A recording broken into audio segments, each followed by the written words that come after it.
I've been warning about this for decades.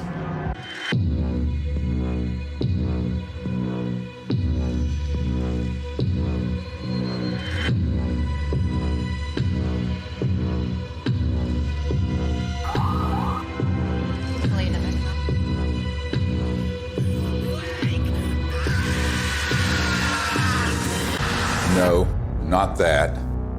This. Speaking of conspiracy theories that actually have truth at the bottom of them, the Corona Relief Bill the president signed last month contains a provision that hasn't gotten a lot of attention.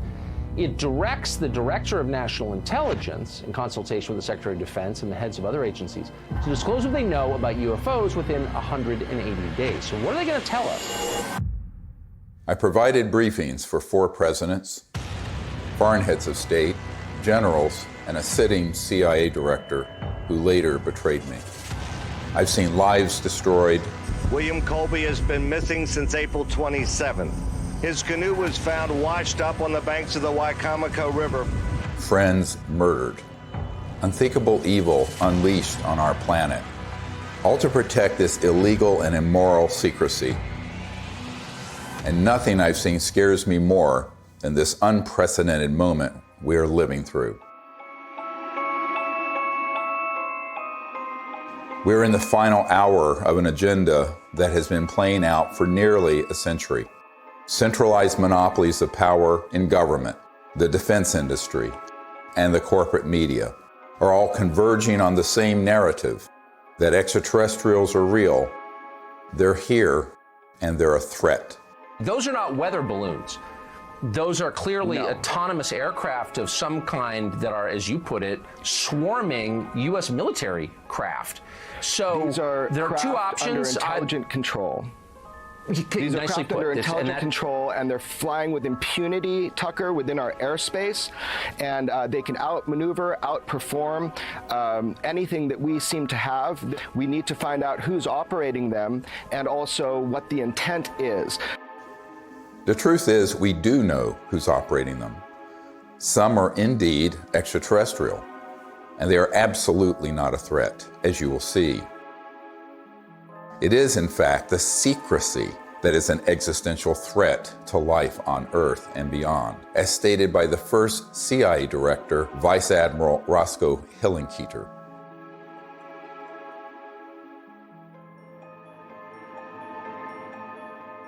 In 2020, I was asked to brief the president and vice president on a situation that completely spiraled out of their control. They had been lied to, just as you have been lied to. And we cannot stop what is coming if we don't finally confront the truth.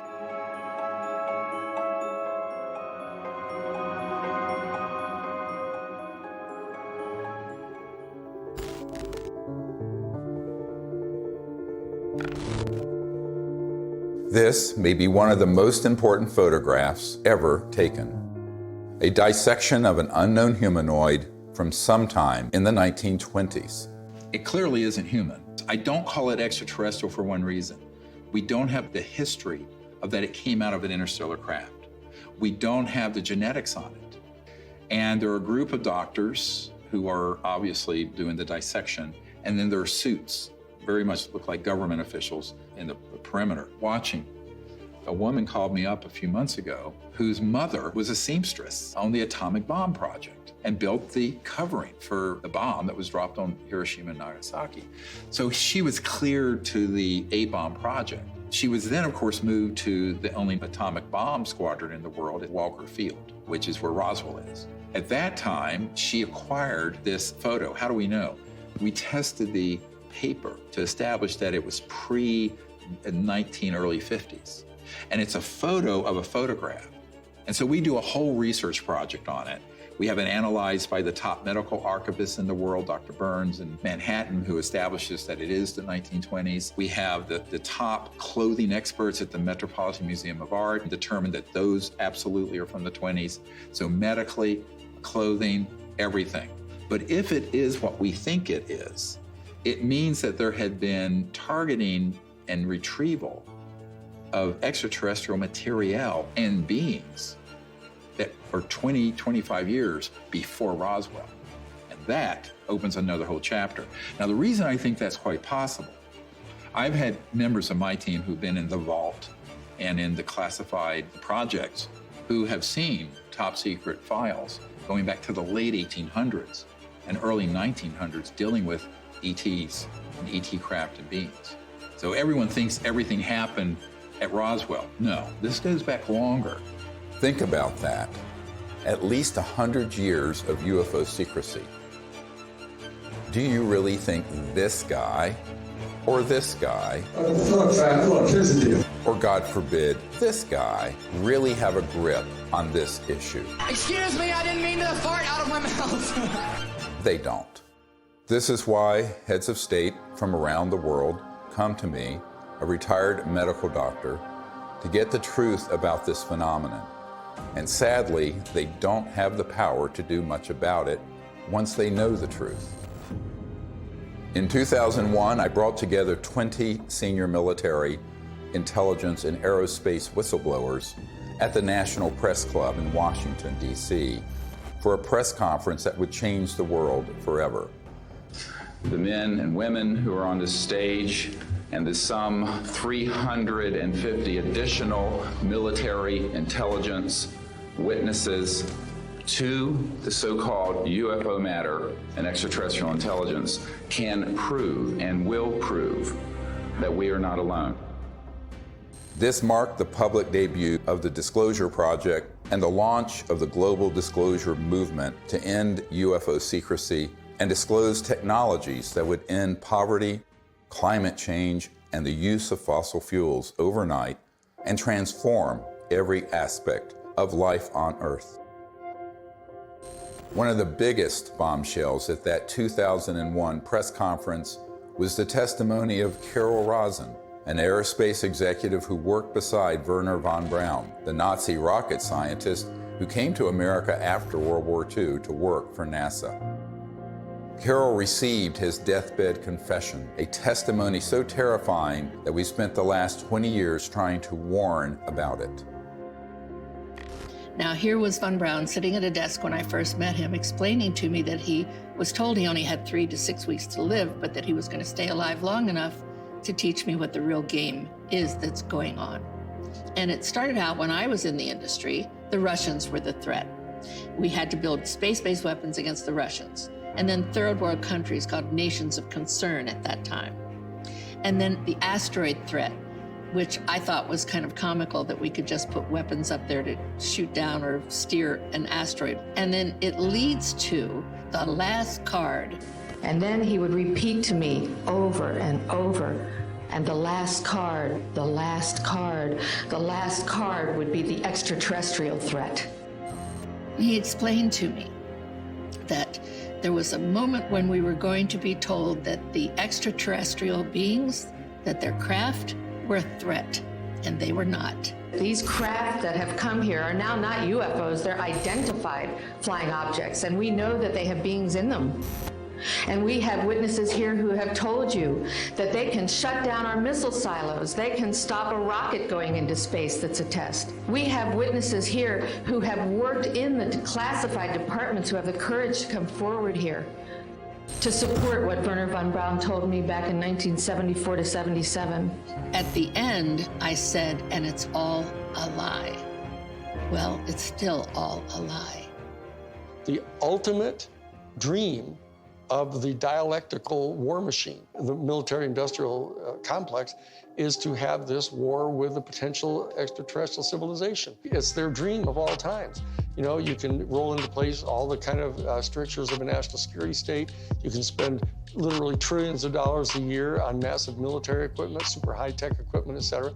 And so that it's logical that they would use that as an excuse. And we do know from repeated examples of it that the utilization of a false flag operation to initiate a war goes on over and over and over again. Our human family does that. The nation states do that. Hitler has done it. They dress up troops looking like some other neutral country they want to invade and have their own troops dress up like them and pretend they've assaulted somebody, and they rush in and attack that country.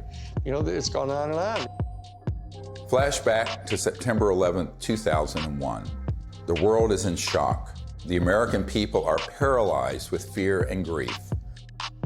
Over the next few days, an unprecedented show of solidarity and patriotism. Americans fly their flag from every car and hang them outside their homes. They unify around an overwhelmed president, brought together as one by terror and loss. Few raised an eyebrow as constitutionally protected freedoms disappeared and the war drum beat loud and unopposed. The 9/11 attack set the stage for an invasion agenda that had been pre-planned for years, as General Wesley Clark revealed in a 2007 interview. He said, I just got this down from upstairs, meaning the Secretary of Defense's office today, and he said, this is a memo that describes how we're going to take out 7 countries in 5 years, starting with Iraq and then Syria, Lebanon, Libya, Somalia, Sudan, and finishing off Iran. I said, is it classified? He said, yes, sir. I said, well, don't show it to me. When Von Braun talked to me about this faked extraterrestrial, he called it a faked alien invasion that was being planned, I saw on a board a list of countries against whom we were going to build space-based weapons. I called Wesley Clark and he answered the phone. And I said, well, what is it about? And he said, well, I asked that question. What is it about? And the guy at the desk said, I don't know. I said, we're going to war with Iraq. Why? He said, I don't know. In its paper, published in 2000, Rebuilding America's Defenses, the neoconservative think tank Project for the New American Century asserted that only a, quote, new Pearl Harbor would generate the political will for the military and defense policy transformations the group desired. Indeed, these traumatizing events are always planned or hijacked in order to manipulate perception and manufacture consent for military action and the theft of our wealth and liberty. George W. Bush, Dick Cheney, and others had decided to go to war with Iraq long before Colin Powell gave that presentation. I feel like it was the lowest point in my professional and personal life that I had a hand in managing it. But we've come a long way since the 9/11 attacks. That same document that called for a new Pearl Harbor goes on to describe how we need to put weapons in space, and even predicts the creation of the Space Force. For a complete fascist takeover, the men behind the curtain will have to play their final card, a cosmic 9/11. This temptation to generate a false flag attack on the part of some extraterrestrial civilization, you even hear people like Ronald Reagan make reference to it. Perhaps we need some outside universal threat to make us recognize this common bound. I occasionally think how quickly our differences worldwide would vanish if we were facing an alien threat from outside this world. Wouldn't it be clear if we all of a sudden found ourselves being attacked by an extraterrestrial civilization? We'd finally all come together. Wouldn't that be really lovely? Well, it's not really lovely for the industrial state. They don't want to lose their other enemies first. They want to use up all that before they go to that extreme. The last card was the most profound experience I had in my whole life. And I accepted the mission. And until Stephen Greer picked me up and talked me into going to the Disclosure Project, when I had just about given up, that's when I saw that there were other witnesses to what's going on, to the truth, to the facts. When she told me what Wernher von Braun had said, it didn't surprise me, because I had previously met with a number of people in the defense industry and in the intelligence community who had already told me that there was such a plan and that it could be actuated at any moment. And that was one of the long-term agendas, was keep the technologies away so we can maintain our industrial base of fossil fuel and all this. When we're ready to pull the trigger on releasing this information, spin it in the direction that benefits the foxes guarding the henhouse, the people holding these secrets. But it was interesting to hear that all the way back in the early 70s that he had been warning her about this. And we know that those systems were developed in the late 40s and 50s. Truth seekers who explore the wonders of the ET phenomenon walk an extremely dangerous path. Most get sucked into the gravitational pull of the black hole of disinformation, where lies about the UFO cover-up and about ETs themselves poison the minds of even the smartest and most well-intentioned investigators. These lies include ETs are demons. It's all interdimensional, not extraterrestrial. We don't have man-made UFOs. Aliens are abducting people. And the worst one of all, aliens are a threat. Therefore, we need to build weapons in space. If we cannot commit to no weapons in space, to no war in space, then we're going to continue to have wars on Earth, and we're going to continue at the accelerated pace that we're in right now towards our own human extinction.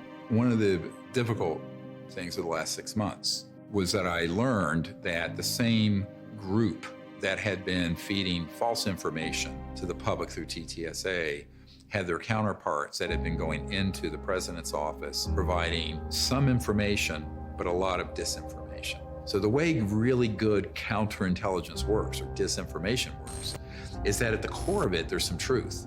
So they'd say, okay, the aliens are here, and here's some evidence, but they're a threat to the national security, and we need to have the Space Force. Wow, Space Force.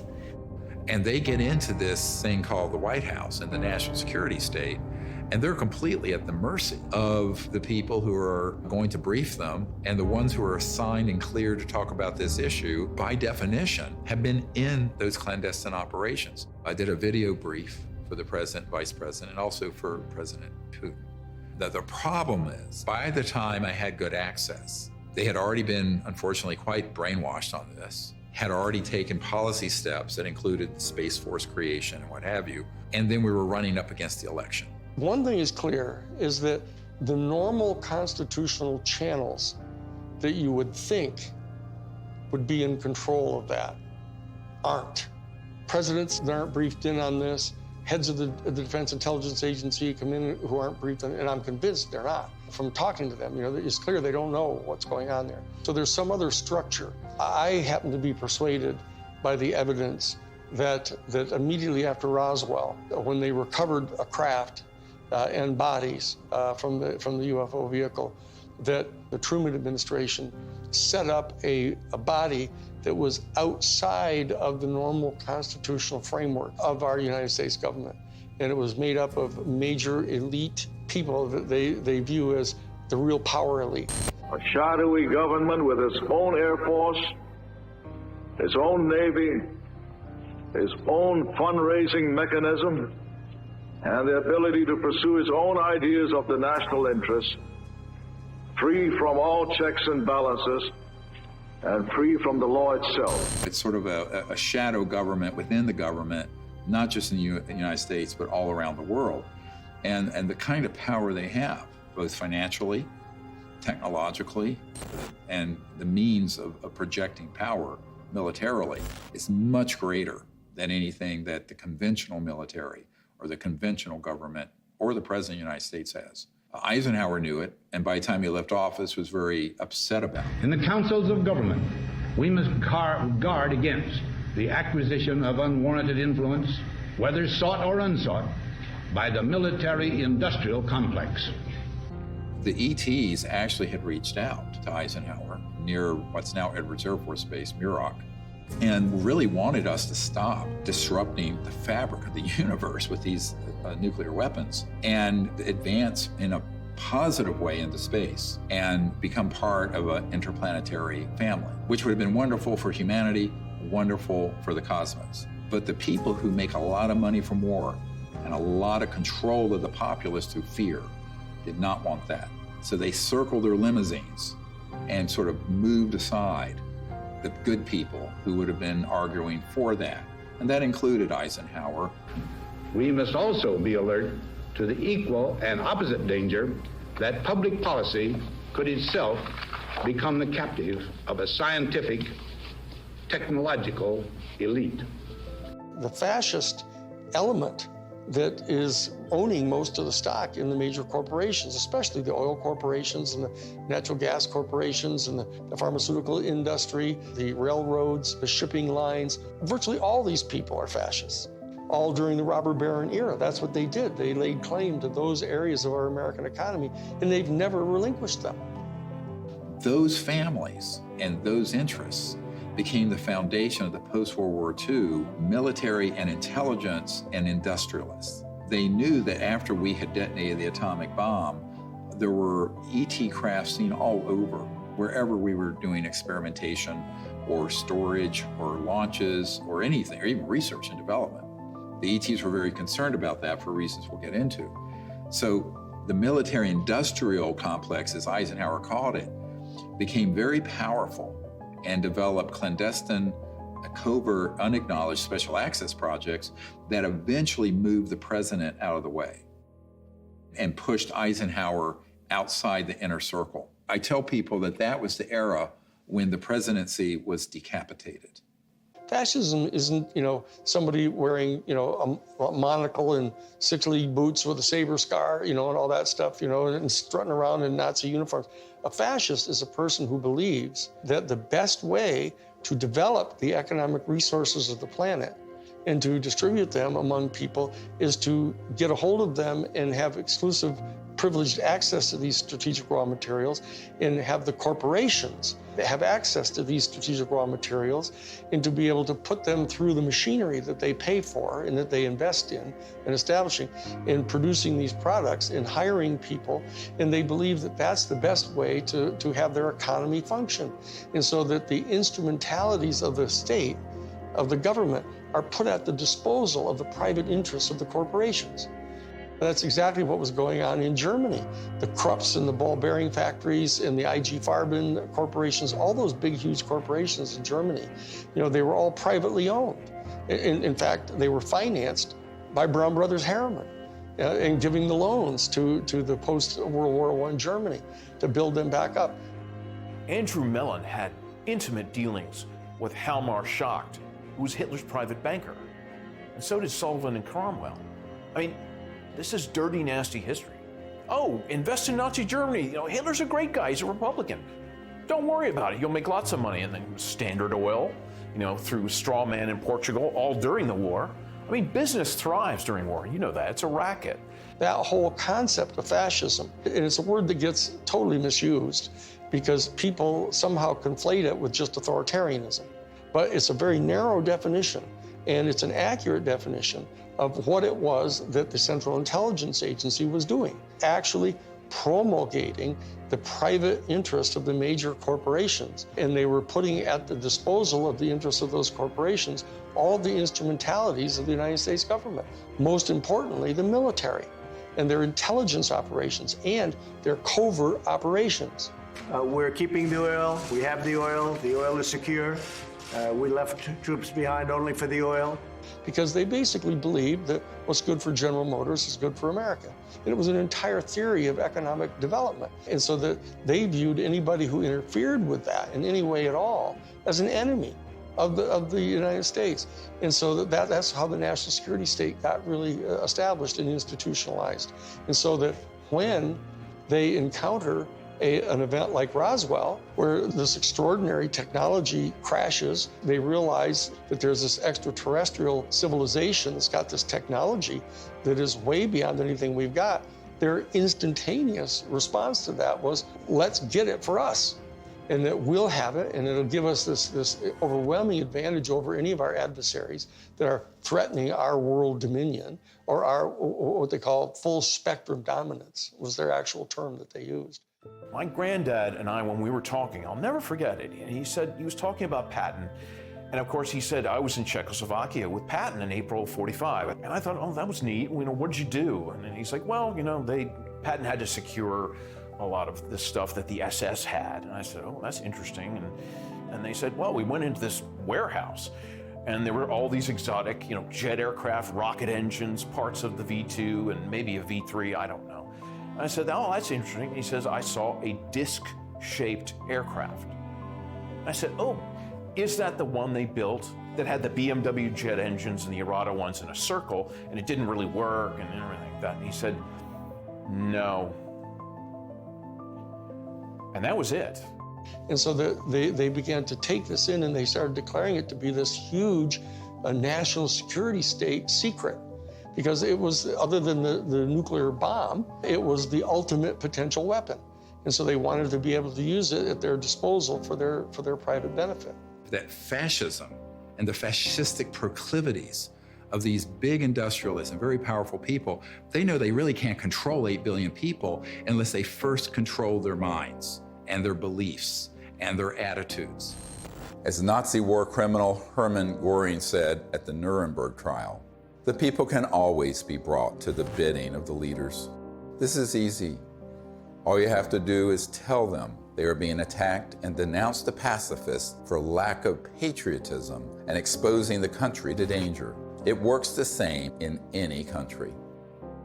The buffoonery of the Third Reich was instructive, and they learned that that kind of behavior wouldn't be effective. So they went subterranean. They went covert. People don't understand. We won the battle of World War II. We did not win that war.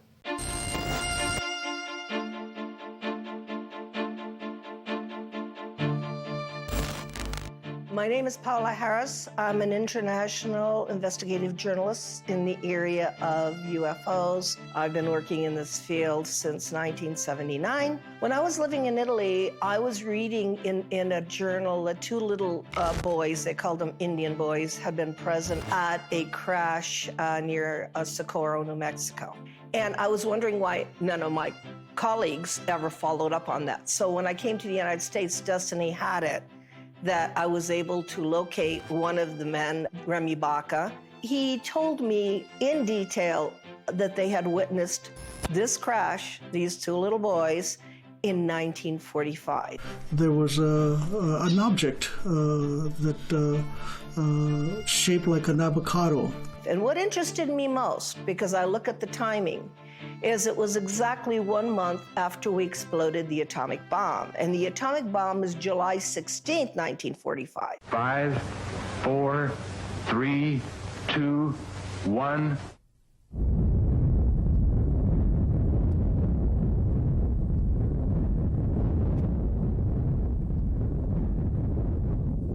And they actually went up to the crash site and saw 3 beings. They were tall and thin, they had long arms. They had said they looked like a standing fire ants. One of the witnesses said he thought they were hurt because they were screaming, and the witness was 9 years old, so he wanted to go in and help them. I had these feelings that were being projected from them to me through my mind. I could feel what they were feeling, pain, anxiety. They were far away from home. They were lost. They were hurt. And I could feel that. And I could see all kinds of pictures in my mind that to this day I have not been able to figure out what they were. So why it's important is we have 2 witnesses. It happened August 16th, 1945. And from that area, about 13 miles away, we had exploded the atomic bomb. So I thought, well, let me go there. And for 5 years, I investigated this case and realized that whatever happened 1 month later was a statement to the planet. It was a statement about our going into the nuclear age. And it was a statement that meant, wake up, because whatever you guys did 1 month before is going to affect you for the rest of the planetary life. Assuming that they've always been there, but what caused this great interest in us, this large incursion after 47? Obviously, the atom bomb. If you accept the multidimensional theory, it's highly likely that we've done a hell of a lot of damage. In somebody else's world, they might have even done more damage there than we did here. We kicked the hornet's nest because we actually were doing more damage in those other dimensions and worlds than we were doing here. Step in the shoes of a generic extraterrestrial who's tied into a civilization that's interstellar capable. And you are observing that in one person's lifespan, 100 years or so, we're going from guns and maybe cannons and a machine gun in World War I to thermonuclear weapons, then into the space age. Then these clandestine and covert unacknowledged projects develop weapon systems based on studying extraterrestrial systems and then beginning to put them on satellites, on aircraft, and on ships and on land-based systems. So the ETs are sitting back and looking at this in its aggregate. And now we're decades into the solutions for poverty in the environment, decades into the ability to have a new economy that would be just, and also would be a space economy. We could be out in space peacefully. We're decades to when we should have ended the war to end all wars was supposed to be World War I. What have we done? One war after another. Now they want to launch the big one, this final card that Wernher von Braun spoke of, interplanetary war, by hoaxing an alien threat. So these civilizations are really quite appalled, frankly. And at the same time, we're using weapons like atomic and nuclear that disrupt the fabric of the universe, and their worlds are affected. We knew the world would not be the same. Few people laughed. Few people cried. Most people were silent.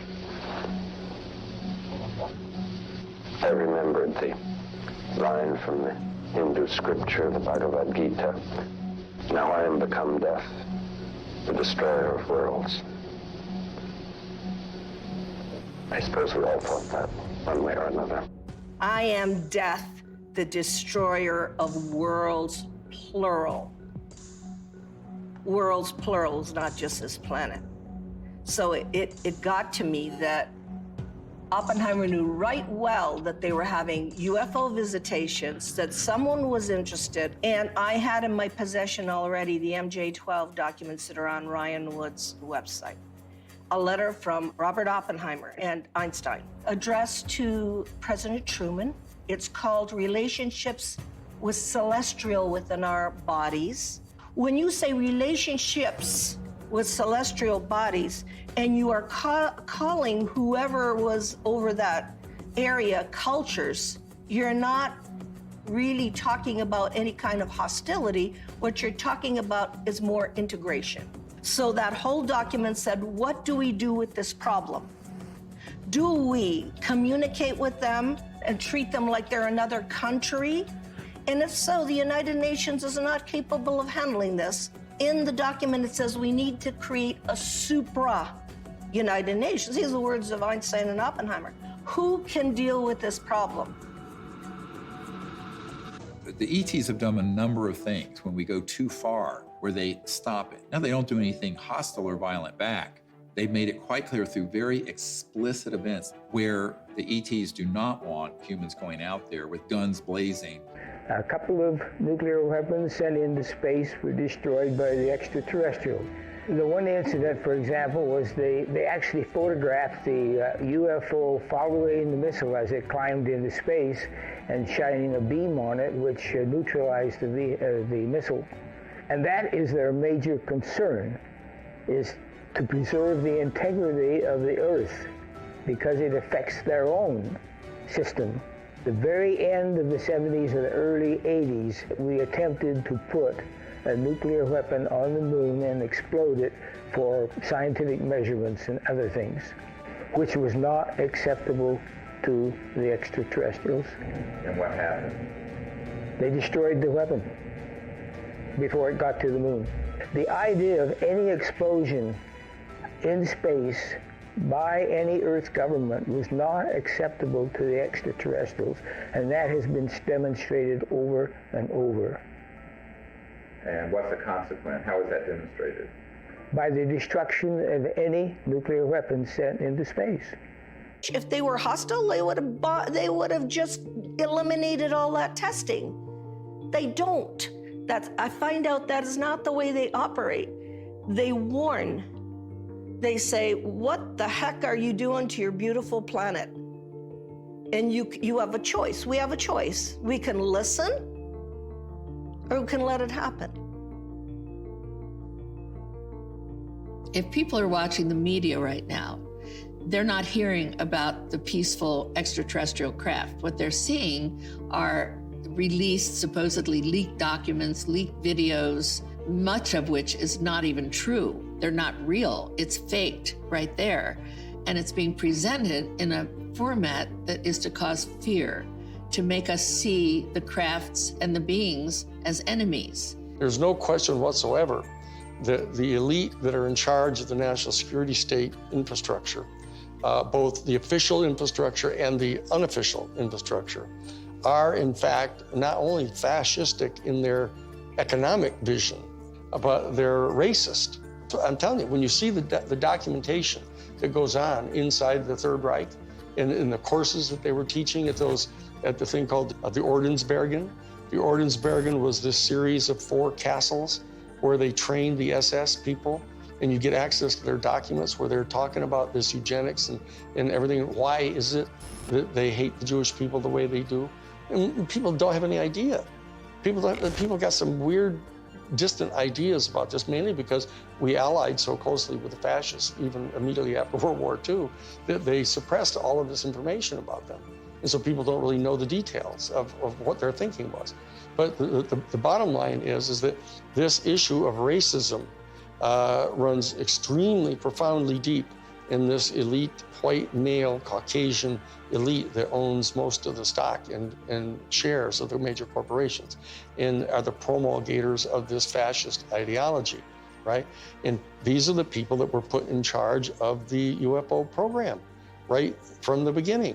Many people who would consider themselves New Age and into all this stuff fall into these camps of, well, there are the good aliens and the bad aliens. And the good aliens almost always look like someone from Norway. And the bad ones have different features or maybe darker. I'm going, this is racism. You just call it out what it is. This is absolutely racism extrapolated into an interspecies level. Not just racism, but speciesism, which is even deeper. We have to try to overcome this. We have to train ourselves. They're hoping that we as humans evolve out of this mindset of ingrained racist tribalism and not go down the path that these covert interests want us to do and extrapolate into space, push out into space the racist world we've had. I call it exo-racism. Justification for war or genocide always begins with dehumanization of the enemy. For example, as part of their anti-Semitic propaganda campaign, the Nazis revived the centuries-old blood libel, the allegation that Jews murder non-Jews, especially Christian children, in order to obtain blood for the Passover or other rituals, in order to lay the foundation for a false flag alien threat. The national security state has engaged in a similar propaganda campaign for decades, a cosmic blood libel. The national security state apparatus and their media allies have been flogging that particular theory that these extraterrestrial civilizations are all here to eat us or to take over our planet and rape our women. There's a whole scenario that's always gone on the part of authoritarian warrior states, about the ultimate other, the Hun. 95% of all of the movies that have ever been made about extraterrestrial life have portrayed them as hostile and dangerous to us, and it sells in that way. I don't know why people watch those movies. But on the other hand, I don't know why people watch cage fighting either. When Unacknowledged went viral and got hundreds of millions of people to see it, within months, they stood up the TTSA with Luis Elizondo, who is a famous disinformation operative in the Pentagon, at least amongst intelligence officials that I've met with, and others who are well-known disinformation figures within the UFO subject. That began the whole process of trying to pull the narrative back to, gee, we don't know what these are, but here's the evidence that we're, quote, leaking, which wasn't a leak, it was a controlled release. And then they hit the button, so the mainstream media that will take dictation from the intelligence community begins to cover it in the New York Times and CNN and every network around the world. Whereas the Disclosure Project has 100 times more direct military witnesses and better evidence. And they wouldn't touch it because it doesn't have the threat narrative attached. It doesn't have the agenda attached. The UFO threat is being exposed by this former Defense Department official. There are unidentified vehicles violating U.S. airspace with unknown intentions and extraordinary capabilities being encountered by U.S. military personnel. We don't know where they're from.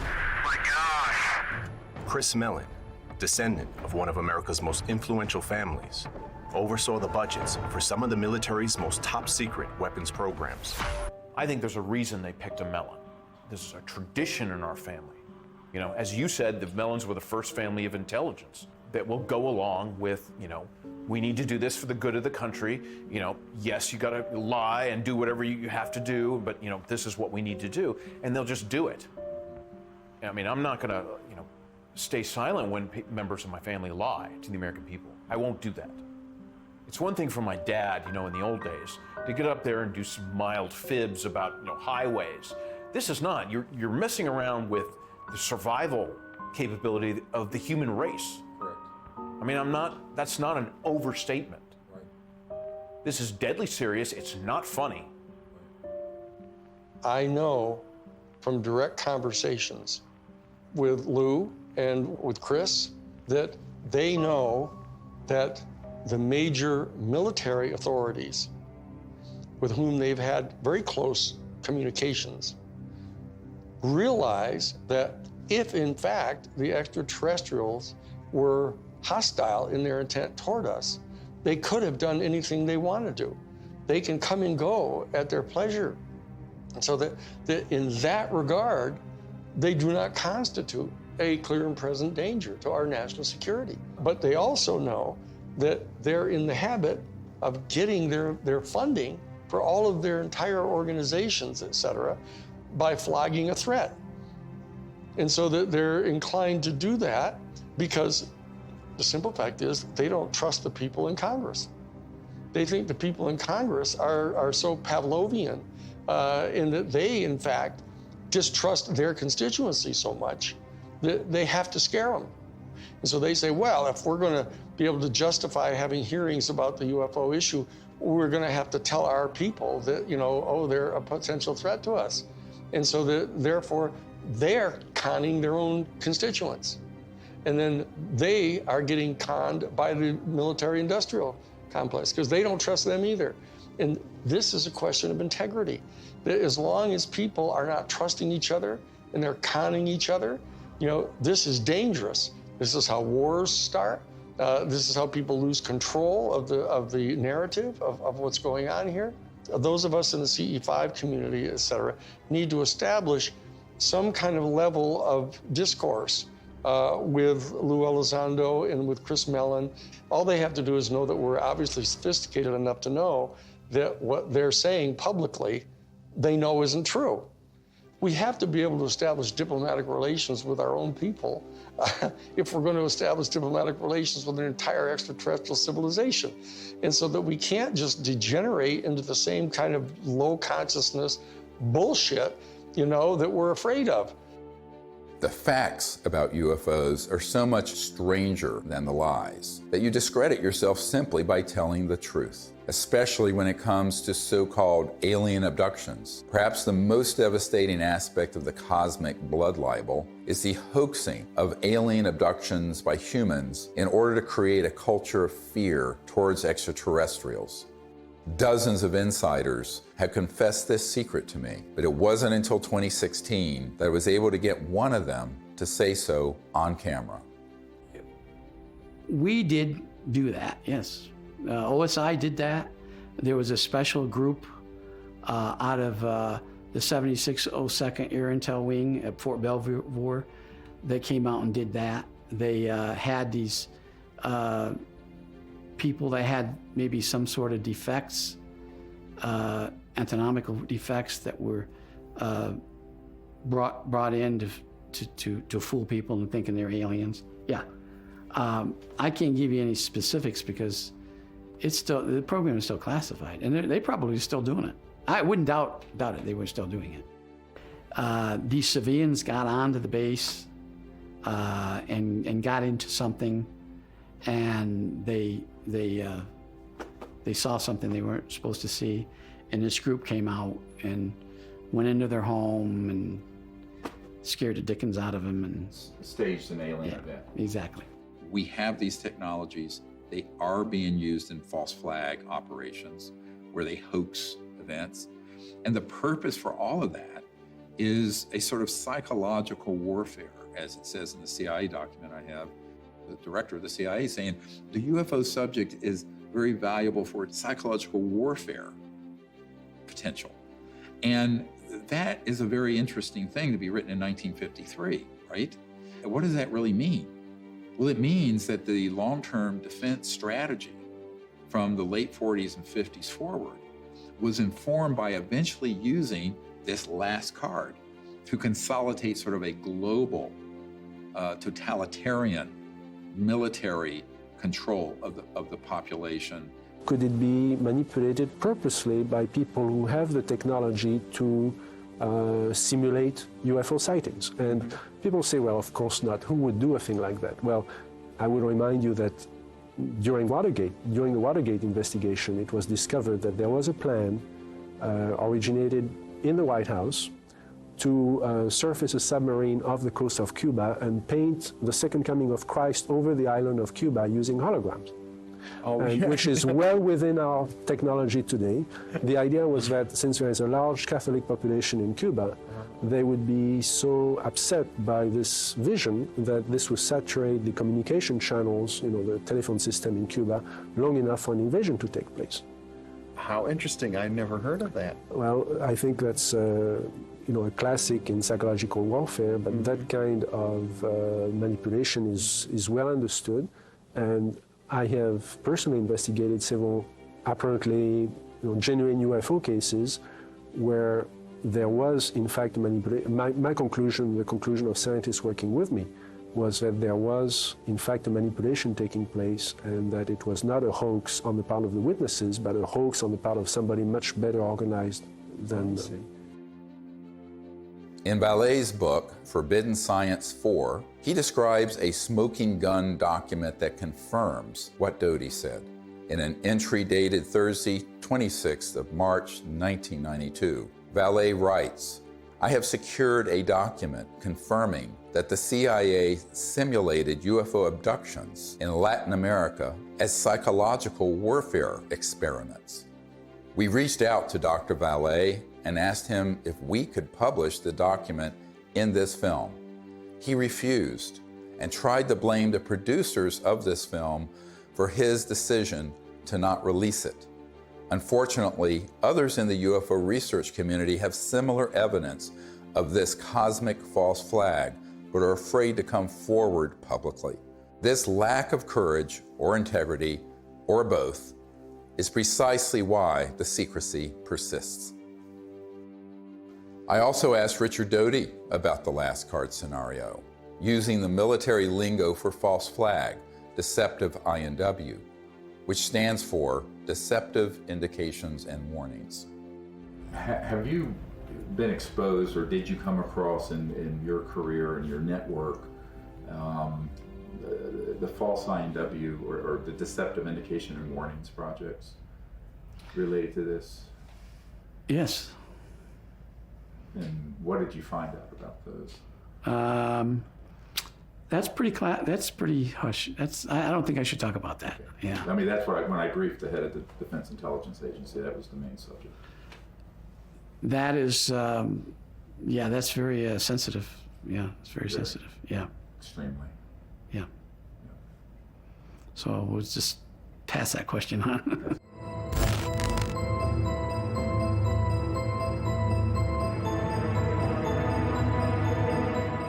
Colonel Corso was given the job by General Trudeau for the Army in research and development of foreign technology. But the foreign technology is really foreign. I mean, it's so foreign, it's out of this world. And he explained to me that he had something called a nut file, of which he had fiber optics, high tenacity fibers. He named the things physically that he had there. He knew they came from extraterrestrial crashes or extraterrestrial materials they had recovered. And it was his job to take them to big companies to be back engineered. Now, in Colonel Corso's time, it was 1960, but this had been done way before 1960. These were extraterrestrial artifacts that had to go into industry. So for the first time in my naive years of research, I realized why the secret was secret. I always thought it was about, everybody would panic, then the religions would fall, and I had no idea this was going on. And ever since my association with Colonel Philip Corso, I realized what this is about. What this is about is the toys, the artifacts. And it's really about the industry. It is not about whether people would be scared or whatever. I think that the younger population and people that have studied this know that there is no danger. I mean, if they're not going to bomb you during the time you're doing the H-bomb tests in the Pacific, I don't think they're going to decide to come out of nowhere and bomb everybody or to have an invasion. There are too many times where we could have had an intervention that was hostile, and we never have, and we're the enemy. Hey, John, happy birthday. There's no way that I can, sugarcoat this. I was talking to a gentleman about the UAP report, and he contends the Pentagon has alien bodies and crafts. So I just wanted to run this past you. Does DOD have these things, and if so, where? Jeff, the UAP task force is really designed to take a look at these unexplained aerial phenomena, try to help us get a better understanding of them. Again, I'm not going to get ahead of the report that the DNI will submit, that we are helping, obviously, and providing input to, and I think I'll just leave it at that, Jeff. This exchange would have been unthinkable even a few months ago. And notice that he didn't deny it. There are three major lies of the current false flag disclosure of UFOs in the media. Number one, we do not know what UFOs are. Lie. Number two, the U.S. military does not have any aircraft that can perform in the way these UFOs maneuver. Lie. Number three, they are a threat to national security. Lie. The only threat to national security and world peace is the unacknowledged projects using man-made UFOs and other technologies to hoax alien events. Period. And yet, we are inundated with messages about the threat to national security posed by UFOs. We take all incursions into our operating spaces seriously. So, I mean, like everybody else here at the Defense Department, certainly we are taking the entire matter seriously as it regarding the potential for safety concerns. One of the most brilliantly subtle disinformation techniques currently being deployed against the people of Earth is this air of phony agnosticism that has been generated surrounding this issue. Do you believe that they sincerely don't know what these things are and where they don't? We have the best military on planet Earth, the greatest intelligence agencies. These are true unknowns, and they were swarming our military arsenals. They're seen over nuclear facilities. This is documented. We need to find out who is operating these vehicles. There's a certain studied agnosticism that the media is allowing to come out through these ufologists. For example, Nick Pope. I mean, we are under siege. It's like there's a war of nerves going on. And if this was drones belonging to a foreign adversary, there would be an absolute outcry. And yet, the situation we're in, that we don't know what these things are, and they might even be extraterrestrial, that's worse. So I agree with Luis Elizondo on this. This is a potential catastrophic failure of intelligence. The same thing with people like Chris Mellon, whether he's been paid or not. he will get up there and say, well, we don't know what these are, we need to study them. There's a vital national security issue, which is that our sovereignty is being violated by vehicles of unknown origin. Chris and I have met, we've talked about all this stuff. I think the TTSA program was a little goofy with Tom DeLonge. This is a mechanism to change the way the government acts. You're going to see us dealing with the Senate, us meeting with the intelligence services of other governments, and everyone is coming out of the woodwork and saying, this is real, we got to do something about it, and it very well could be a threat, but we can't put our head in the sand. Former Blink-182 frontman Tom DeLonge launched To the Stars Academy, or TTSA, supposedly to bring scientists and whistleblowers together to advance the disclosure of UFOs. In reality, this was a thinly veiled front group for the Defense Intelligence Agency, staffed with notorious spooks like Jim Semivan, the former head of covert operations domestic for the CIA.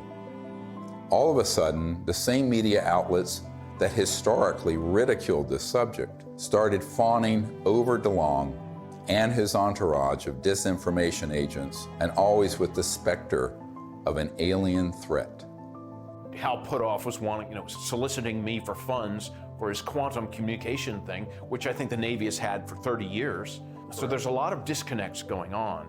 And of course, they've left that TTSA program, and I don't blame them. I think it was a shit show. And some type of CIA, quasi-psyop, something. And I don't think anybody was really excited about it. And when they say, this is a mystery we need to solve, that is not true. As you and I know, the US military, especially the Navy, has reams of information on every shape of craft, where it's from, who's driving it, what they're up to, Forget it. It's just been going on for 70 years. The military-industrial complex is not stupid. Neither are the branches of the military. They know exactly what's going on. I think Chris means well. I really do. I don't think he's one of these guys, that's going around here, I'm going to fool the public and get paid for it. He doesn't need the money. I don't need money. We don't need fame or money. That's the last thing a melon wants. I'm telling you. And of course, TTSA even had a Lockheed Martin Skunk Works engineer who said, we need more money to study this because we don't know how these operate. In 1984, I got my chance to go to the Skunk Works. I'm working on things that defy imagination. Meanwhile, we published a letter that was written to Ben Rich, the head of the Lockheed Skunk Works. And the person writing was a friend of Ben Rich and said, are these UFOs ours or extraterrestrial? And Ben Rich writes back, they're both. He acknowledges that they are both extraterrestrial and ours. Now, this is not some ufologist. This is the head of the Lockheed Skunk Works, the premier aerospace engineering entity, arguably, in the world.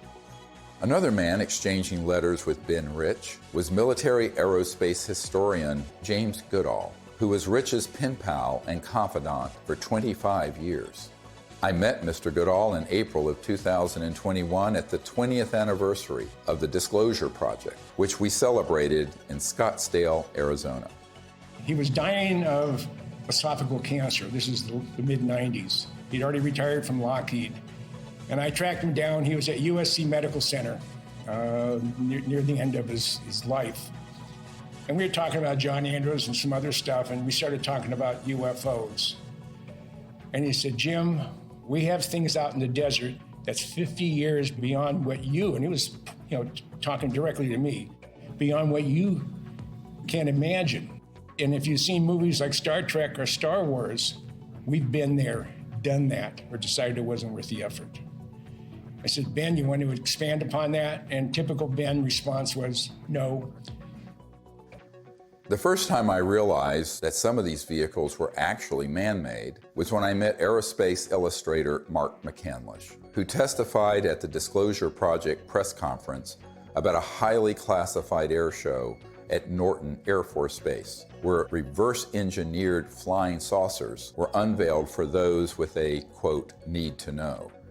A male staff member in Congressman Brown's office not only confirmed the exhibit, but the fact that there were 3 discs at that exhibit. These discs were hovering off the floor without any visible means of support. They were referred to as alien reproduction vehicles, also nicknamed the flux liner because they used high voltage electricity. This is a diagram that I made based on a sketch that Brad Sorensen did for me in rough form shortly after he had his sighting, and subsequently cleaned that drawing up and made it much more accurate. And that's the drawing that Dr. Greer is holding there now. Later on, I obtained photographs that were taken in 1967 by a military pilot, Harvey Williams, flying a C-47 for the Air Force at 12,000 feet, approximately 25 miles southwest of Provo, Utah. This particular vehicle matches the so-called ARV in all proportions and respects in terms of the detail of the shape of the craft. News articles from the 1950s describe how we were on the cusp of unlocking the secrets of gravity, which would unleash a technological revolution. But suddenly the article stopped without explanation. This is the point where we cracked anti-gravity technologies and it went totally covert. And this Tic Tac, the word is, it's Lockheed Martin. It's the successor to the TR-3G Black Triangle model.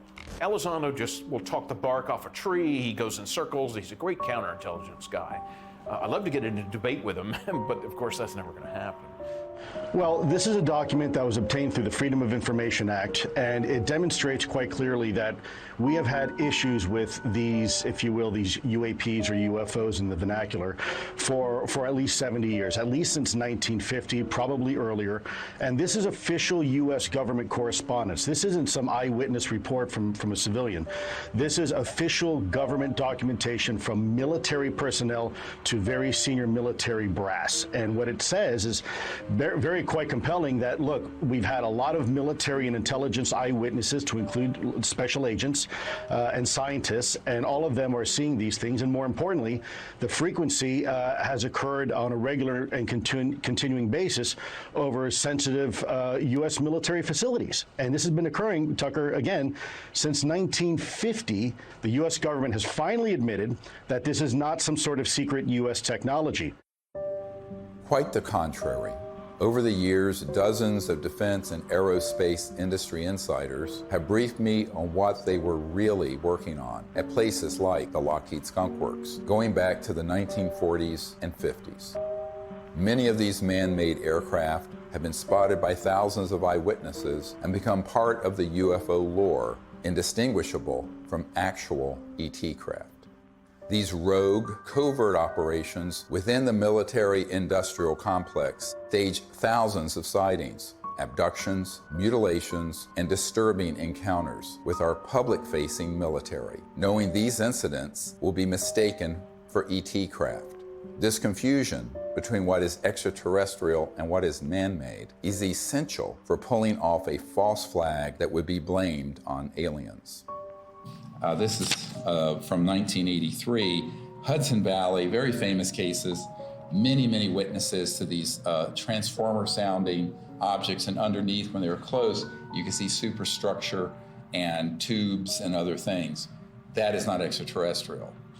Now, have there been extraterrestrial vehicles of boomerang and other shapes? Yes.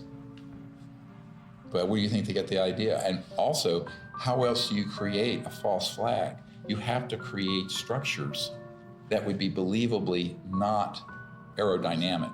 Some of them are kind of hybrids. They'll have some conventional propulsion as well as electrogravitic, and they all have structural, superstructure components that are clearly a man-made machine, not an interstellar vehicle.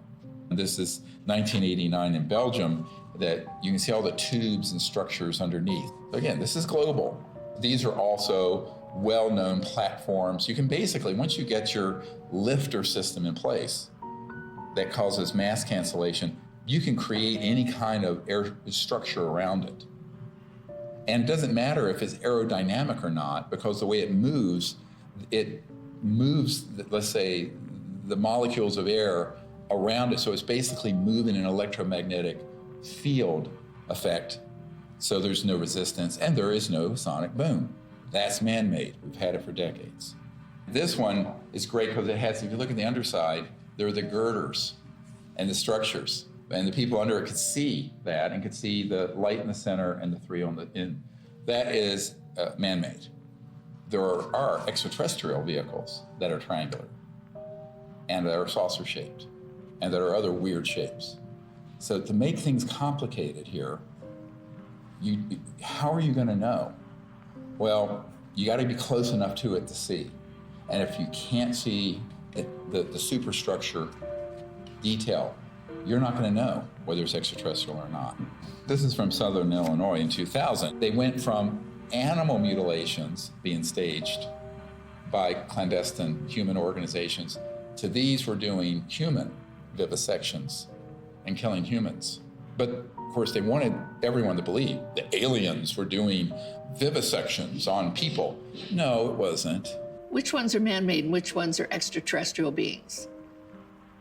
Dr. Greer is figuring this out. We've got to listen to this information. These are facts. This is not rhetoric. And then we've got to be able to apply it. We're taught to be afraid. We're taught to fear. We're taught to fear extraterrestrial beings. Really? Get over it. Meanwhile, you have people who would purport to be experts in UFOs going on Fox News and other news outlets saying, we don't really know what these are. It's a big mystery. They've lied by omission. And when they say it's a mystery, that's a lie. Okay, I'm sorry. But that, I'm not on board with that. And that, But they have to know that's a lie. Right. So they do. And I think, it's obvious. So, that's why I'm giving this interview with you today. I mean, I've had enough of that. I had enough with my dad. Was he a liaison to Majestic 12 as a magic member? Probably. He probably had 2 pages of the UFO file. Don't worry about the rest of it. Just 2 pages are all you need. Okay, yes, sir. And Chris is going, yes, sir, too. So those people are very studied agnostics who act like we don't know. And that's why they're given an audience. If they were actually to say, here's what they are, here's what they're doing, which is what a truthful disclosure would be, they would be banned off those networks. I don't think I've ever spoken to anyone who has seen more reports, paperwork, photographs, interviews as you on this topic. Has there ever been a confirmed extraterrestrial ship? We'd have to say no. We'd have to say what's confirmed is that we don't know what this, let's call it a ship or an object. We don't know what it is. We can just say what it isn't. Right. And you can ask yourself, well then what, and of course what we call the extraterrestrial hypothesis is a valid one. I mean, maybe it is from some other place in the universe. In the axis of disinformation, Leslie Kean is the original shameless opportunist of ufology. Over 2 decades ago, Leslie embedded herself in the planning and execution of the Disclosure Project and then betrayed our trust by hijacking our top secret witnesses and case studies and repackaging them. Most people don't realize that on the day of the Disclosure Project press conference, intelligence agencies jammed our signal leaving the National Press Club building for the first hour. Leslie was there and she knew that we had revealed too much. She adopted this fake agnosticism so that every door to mainstream media outlets would be open for her. Anything that can operate in impunity within our airspace, within restricted airspace, that can have near misses with our Navy pilots, it has to be considered a potential threat. Anything that's in the skies that we don't know what it is, and it's demonstrating incredible capabilities. The only way the Department of Defense is going to deal with it is to see it as a potential threat. Anything that enters an airspace that's not supposed to be there is a threat. After receiving classified briefings on UAPs, Senator Marco Rubio called for a detailed analysis. This past December, while he was still head of the Intelligence Committee, he asked the Director of National Intelligence and the Pentagon to present Congress an unclassified report by next month. We've gone this way before. There have been many initiatives. Gerald Ford, when he was a congressman, held hearings, went nowhere. The whole window dressing of Project Blue Book, and then that was just really a publicity stunt by the Air Force. And most recently, the $22 million that the Pentagon spent on this Bigelow aerospace study. I had a Zoom meeting this summer with General Herbert, the chief advisor to Senator Harry Reid, and they authorized this funding. After spending $110 million, maybe more than that, because it was a 6-year-long program, where's the beef? What's the results? That money went to Robert Bigelow, who was in Nevada. And he's a buddy of Harry Reid's, right? Right, who was chair of that committee. UFO proponent. Exactly. Thinks they've definitely come here many times. Right, so, you've spent $100+ million gathering information, and what did you do with it outside of, collecting a couple of videos? The people in that circle around Mr. Bigelow and Bigelow Aerospace were all operatives of these unacknowledged special access projects. They made sure that those $22 million were the equivalent of opening a toilet lid, putting the money in and flushing it. And so what General Herbert said to me is that even in the meetings in the Senate classified SCIF, Secure Communication Information Facility in the Senate, all they got was like a 40,000-foot view. He was an Army pilot. And no detail, no nothing. And I said, yes, that is what was done, and was done on purpose. And so there was a pretty sizable budget for this program. What did they find? Well, I mean, basically what they did with that budget is a lot of different research to try to document what was going on, to try to understand the physics behind how the objects, move around, and then to just keep records of what they were observing. But they haven't been able to find what they are, where they're from, or anything like that. And I said, do you feel they were holding back? He says, oh yeah, a lot. And we were very angry about it. Ultimately, the reason that $22 million grant wasn't renewed is that he and others realized they were being zoomed. They were being deceived and getting nothing out of it. It remains to be seen if they get anything out of this mandatory Director of National Intelligence and Office of Naval Intelligence report that's going to go to the Congress. I think that the more information that's in it, it could be even more dangerous than nothing, because I think they will cherry pick cases that they will spin as evidence of a national security threat. And that's what's been ramping up in the media. So my concern is we need to get ahead of that curve and release to the public this information with the evidence and everything we're presenting, so that people at least ask the critical question: is that report full and accurate? And is it even the truth? I think we need a lot of skepticism. If it's coming out of the US government or any other government and the mainstream media, until proven otherwise, it is cherry-picked information and someone has an agenda because they've hit the button, the go button with the mainstream media to cover it in a very specific way that does not redound to the benefit of the human race. Von Braun gave me the idea that we should have a bill in the Congress and it should have a matching treaty. Well, we did for a while, but in the Congress it didn't work, not in this country. So I went international. And international is where I found some intelligent life that was really willing to create an agreement, a treaty, to prevent the placement of weapons in outer space. Да, наверняка инопланетяне в той или иной форме и в том или ином образе присутствуют на планете Земля, потому что из миллиардов галактик, по теории даже вероятности, не может организованная разумная жизнь существовать только на планете Земля. Но пока инопланетяне своим присутствием не нанесли никакого ущерба землянам, инфраструктуре и вообще живым организмам на Земле. Поэтому говорить о том, что есть инопланетная угроза, это, наверное, не соответствует реальности. The beauty of having these Russian generals come forward and say this is that we've had a lot of, like Colonel Corso and others, come forward with evidence. Now we have these senior people in Russia And we need more countries to do this, where they unshackle their leaders who know the truth of this and speak the truth to the world community. Now, if you listen to a lot of people, you hear, there are already weapons in space, blah, blah, blah. But the fact is, if anyone reads this treaty, which is hard to get them to do, it's on peaceandspace.com, then you will start to see, and it does tap people, along with the treaty, CE5 events where people can actually have an experience. What more do we need? Well, if you're listening to the scientific method that's been taught to most of us, there's no evidence, we're still looking for it. That is ridiculous. What about the people like me, like Dr. Greer, like 900 other witnesses? What about them telling the truth, risking their lives? The courage that it takes to do this, I haven't had it until now.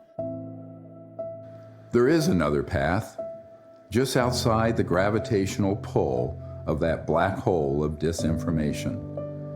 It's the path I've spent my whole life fighting for and protecting. It's the path that leads to enlightenment, world peace, and the realization of technology so advanced that to us, they would seem magical. This is the path of truthful disclosure and peaceful relations with our brothers and sisters from the stars. CE5, or Close Encounters of the Fifth Kind, is a set of protocols I developed to initiate peaceful contact with interstellar civilizations. It's easy enough for anyone to do, and will absolutely transform your life. Millions of people are learning how to do CE5 by connecting with local CE5 groups or by downloading guided meditations in the CE5 Contact app. Doing that in the context of meriting citizenship in a galactic civilization is a very meaningful meme. To say, look, we need to work on ourselves. We need to elevate our consciousness. We need to hearken to the higher angels of our own nature, etc. That's all a dynamic that we do have control over. That's why I think the CE5 thing is so important, because that's the best way to get data, not to be speculating, from our own political ideology about what they might be like. We really have to have direct communication with these beings. The more, the better. That dual role of elevating our own consciousness and rising to the highest levels of the angels of our own human nature on the one hand, and reaching out to establish communion and contact with the extraterrestrial beings themselves are the two pathways that we have.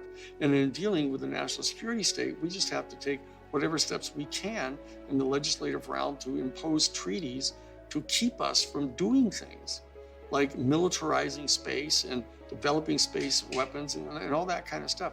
That's another third leg of this stool that we have to really do to exercise whatever kind of control we can have over the political realm.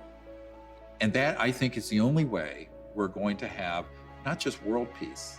World peace should have happened at the end of World War I. We have to have universal peace.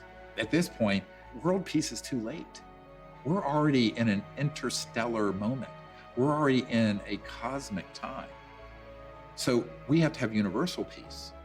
And universal peace comes from both our external policies and behaviors and from within, the great peace within, the state of universal consciousness.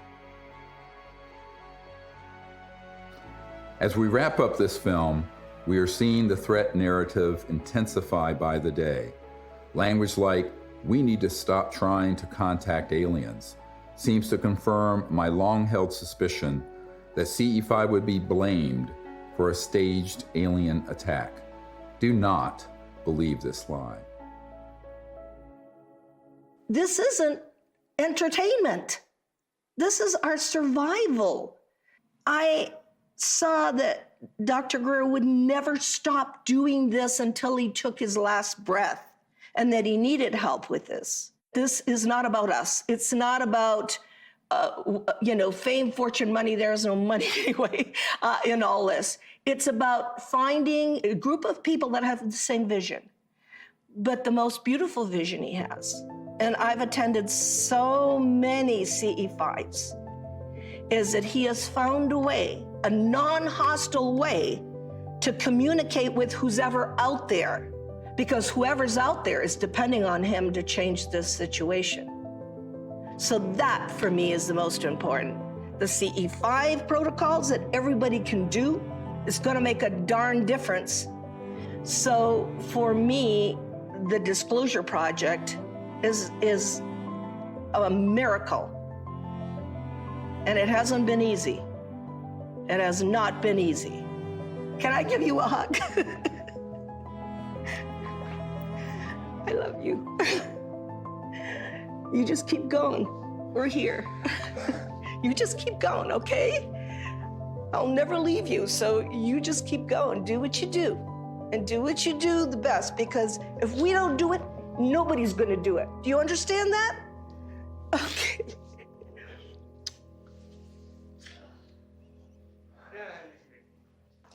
Yeah, okay, can I go outside and get some sun?